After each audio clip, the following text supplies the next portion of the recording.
Mas, trading yang benar dan baik itu gimana sih? Perasaan aku los mulu ah. Aduh, masa sih loss mulu?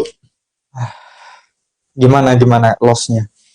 Jadi kalau menurut aku sendiri ya, trading yang baik dan benar itu dimana kita selalu melihat resiko terlebih dahulu ketika ada peluang. Nah, itu trading yang baik dan benar.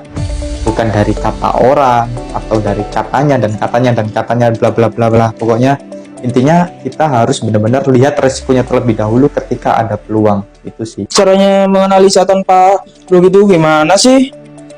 Menganalisa tanpa rugi itu ibaratnya apa ya, anak kecil yang kita suruh berjalan tanpa harus jatuh. Jadi bisa dibilang itu mustahil.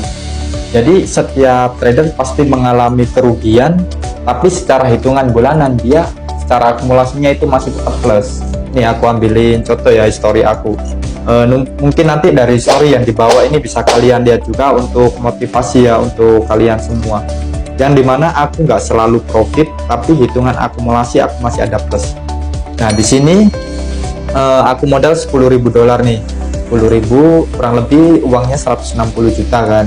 Nah profitnya sekarang udah 10.132 dan udah aku tarik 9.700, berarti bisa dibilang aku berdagang tanpa ada modal.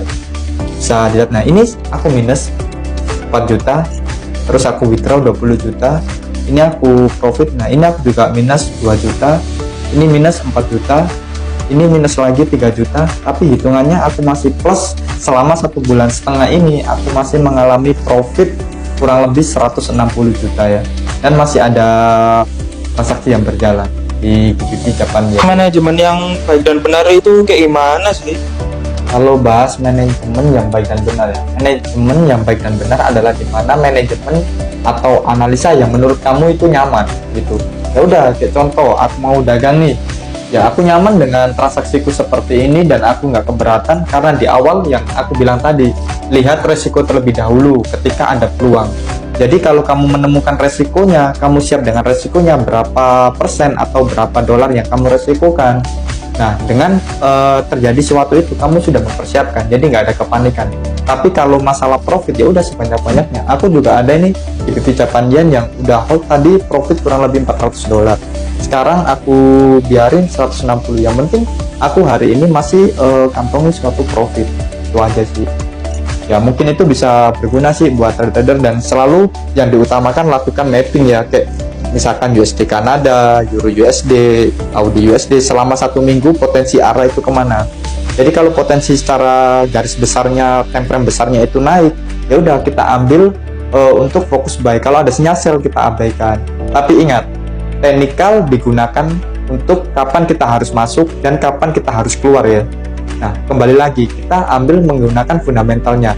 Kayak contoh nih CPI AS kemarin yang terjadi adalah dia itu datanya jeblok, atau consumer price index, kemampuan daya beli masyarakat itu turun jauh dan bisa dibilang negatif lah. Nah secara fundamental atau data yang negatif itu mempengaruhi minat dari para pelaku pasar. Baru tugas kita yang kedua adalah secara teknikal, kapan sih waktu yang pas untuk kita jual dolar. Itu sih. Jadi fundamental kita untuk menentukan pasar, teknikal kita gunakan kapan kita harus masuk dan kapan kita harus keluar. Oh gitu Nah, aku ya. mau lanjut mapping lagi nih. Ya, Awas siap. kalau nanti tanya-tanya lagi ya. Oke, Boleh siap, tanya ya. tapi nanti harus traktir party ya. Wajib Siap. pokoknya. Siap. Oke. Ya, makasih Mas. Oke, siap.